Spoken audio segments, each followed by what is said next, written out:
What does God do? Adam and Eve have another child, right? Seth. Seth becomes, again, the line through which Messiah will come. You have the Sethites. What happens? What does Satan do? Genesis 6. You have the incursion.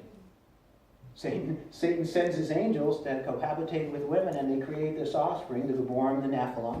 Okay, the world becomes extremely polluted. We become polluted genetically. That's why God then has to, again, counter. What does God do in the counter? The flood. He takes that righteous seed and he moves it on. He moves it on to that next generation.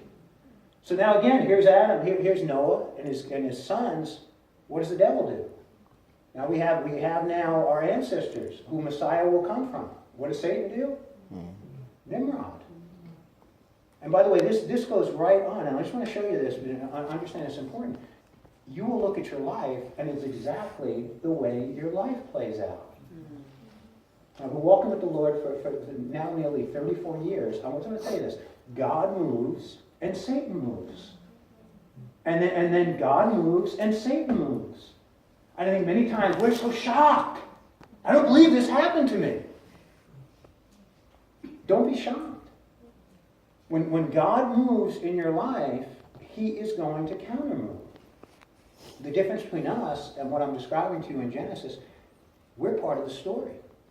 And our choices, and our decisions, and our faith, and essentially where we're focused, whether we have the armor of God on or not, this all plays into this cosmic chess match that is playing out in each and every one of your lives, just as it did in the Scriptures. Satan is a roaring lion who prowls the world looking for souls to devour. And he wants to destroy you. He wants to destroy you, your family, he wants to destroy your soul. And don't be surprised when he's going to counter whenever God is doing something in your life, and every mountaintop God will bring you up to, when you come off it, Satan's going to be waiting down there in the valley of demons for you. And this is just the life that we are in, until he either comes or we go home to be with him. But we are warriors in a battlefield, not a playground. And I think that's why when we come together on a night like this, I can't tell you how important it is when we pray.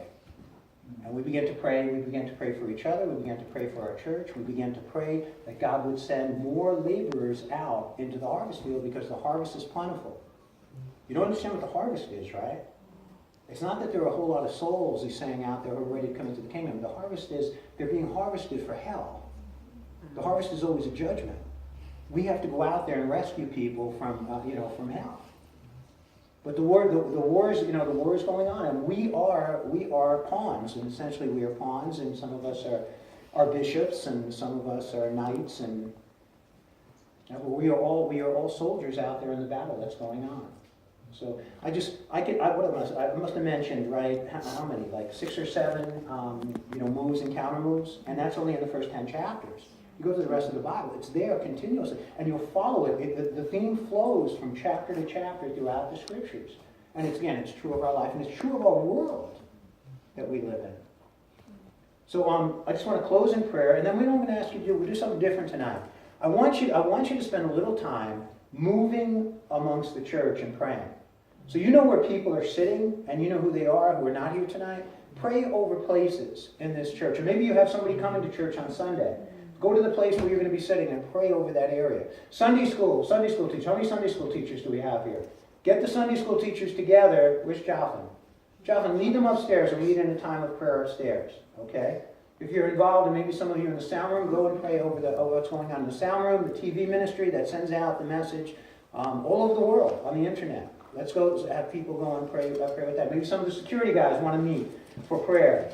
And pray for security. My son and I saw something today. It was something that happened on Palm Sunday in a Christian meeting in California, where a guy came in with a Quran and apparently was creating a disruption, and they asked him to leave, and he went to the car and he filmed a video of himself on Facebook saying, "You better be afraid."